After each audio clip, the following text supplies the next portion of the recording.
বর্তমানে ভারতীয় ক্রিকেট দলে এমন এক খেলোয়াড় আছে যে তার কথা না বললেই নয়। সে একজন মাঝারি সারির ব্যাটসম্যান ও মিডিয়াম পেসার বোলার। সে ভারতীয় ক্রিকেট দলের খুব গুরুত্বপূর্ণ ভূমিকা পালন করে। সে আমাদের সকলের পছন্দের ৩৩ নাম্বার জার্সিধারী হার্দিক পান্ডিয়া। হার্দিক ভারতের গুজরাটে ১১ই অক্টোবর ১৯৯৩ সালে জন্মগ্রহণ করে। হার্দিকরা দুই ভাই। তারা দুজনেই ক্রিকেটের সাথে ওতপ্রোতভাবে জড়িত। তারা দুই ভাই ভারতীয় ক্রিকেটের জাতীয় দলের হয়ে খেলেছে। হার্দিক ২০২০ সালে সার্বিয়ার ডান্সার ও মডেল অভিনেত্রী নাতাশার সাথে বিয়ে করে। পরবর্তী সময়ে তাদের একটি ছেলে সন্তান হয়। হার্দিক তার ক্রিকেট জীবন শুরু করে বরোদার হয়ে। পরবর্তীতে সে ভারতীয় জাতীয় দলের হয়ে খেলার সুযোগ পায়। সে প্রথম টি-টোয়েন্টি খেলে ২০১৬ সালে অস্ট্রেলিয়ার বিরুদ্ধে। তার পারফরম্যান্স ভালো থাকার কারণে ভারতীয় ওডিআই দলে খেলার সুযোগ মেলে। সে প্রথমে দেশের হয়ে ওডিআই খেলে ২০১৬ সালে নিউজিল্যান্ডের বিপক্ষে।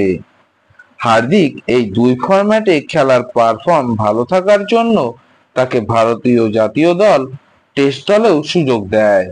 সে প্রথম জাতীয় দলের হয়ে টেস্ট খেলে ২০১৭ সালে শ্রীলঙ্কার বিরুদ্ধে। হার্দিক ভারতীয় ক্রিকেট দলে খেলার সাথে সাথে ভারতীয় বড় ফ্র্যাঞ্চাইজি লিগ আইপিএলেও অংশ নেয়। হার্দিক আইপিএলে ২০১৫ সালে প্রথমে মুম্বাই ইন্ডিয়ান্সের হয়ে খেলে। মুম্বাইয়ের হয়ে তার পারফর্ম ছিল অসাধারণ। তার জন্য তাকে ২০২১ সাল পর্যন্ত মুম্বাই দল রিটেন করে।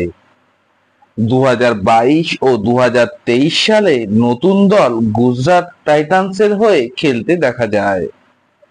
তার অধিনায়কত্বে ২০২২ সালে গুজরাট টাইটান্স প্রথম আইপিএল এর ট্রফি জেতে ও ২০২৩ সালে রানার্স আপ হয়। ২০২৪ সালে মুম্বাই ইন্ডিয়ান্স দল তাকে দলে ফিরিয়ে এনে অধিনায়কত্বের দায়িত্ব দেয়। তার পারফর্ম এবছর খুব একটা ভালো কাটেনি, কিন্তু ২০২৪ সালে টি-টোয়েন্টি বিশ্বকাপে তার খুব ভালো পারফর্ম ছিল। সে ফাইনাল ম্যাচে ম্যান অব দ্য ম্যাচের পুরস্কারটাও নিজের দখলে রেখেছে। বন্ধুরা, আমি জয়ন্ত। আমার এই ভিডিওটা তোমাদের কেমন লেগেছে আমাকে কমেন্ট করে জানাও। ভিডিওটা ভালো লাগলে লাইক দিয়ে আমার পাশে থাকো। ভিডিওটা বেশি বেশি করে শেয়ার করে দিও। যারা আমার চ্যানেলে নতুন এসেছো তারা আমার চ্যানেলটাকে সাবস্ক্রাইব করে বেল আইকনটাকে অল করে দিও, যাতে আপকামিং ভিডিওগুলো প্রথমেই দেখতে পাও। আজকের মতো বাই বাই। আবার দেখা হবে পরের ভিডিওতে নতুন টপিক নিয়ে।